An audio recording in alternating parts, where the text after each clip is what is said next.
When the Yom Kippur War broke out on October 6th, 1973, I was 11 years old. And I was traumatized by the war for the very simple reason that my older brother just went into the military in August of the same year.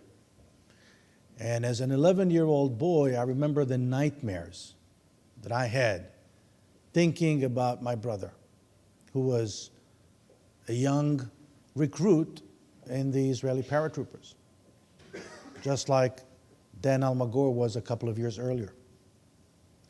And when I first met Dan and Menachem Ansbacher and the other heroes of Tel Saki, I remember that Dan was very surprised that I knew about the battle of Tel Saki. Well, the reason why I knew the battle and I knew of the battle is simply because when I joined the military, 7 years later in 1980, the story of what happened in Tel Saki was a mandatory part of our training. And why is that? And I agree with Robert, it's about love and friendship. But it was an integral part of our training simply because it told the story.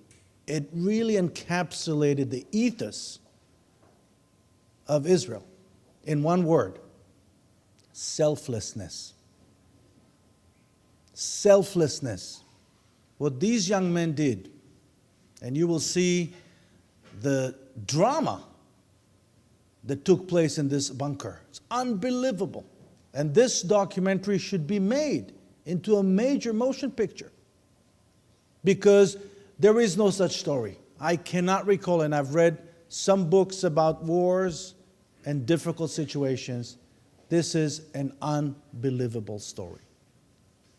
And I'm proud and honored to know Dan Almagor, who since then became a good friend, admire his devotion, his dedication to tell the story, just like as we do every year on Passover when we tell the story for the next generation. This is really what motivates Dan Almagor, to make sure that every generation will hear the story of Tel Saki and will draw the conclusions from it.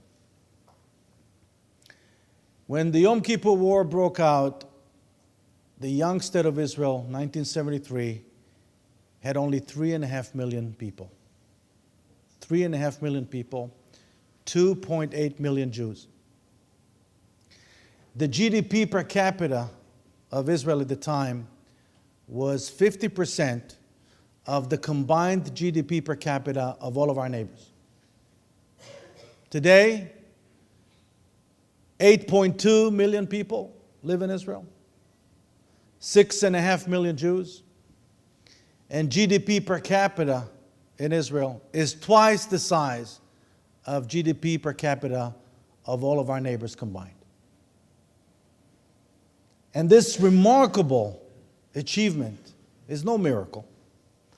It's thanks to the selflessness and heroism of people like Dan Almagor and his friends. And with that, I think it's time for us to watch the movie.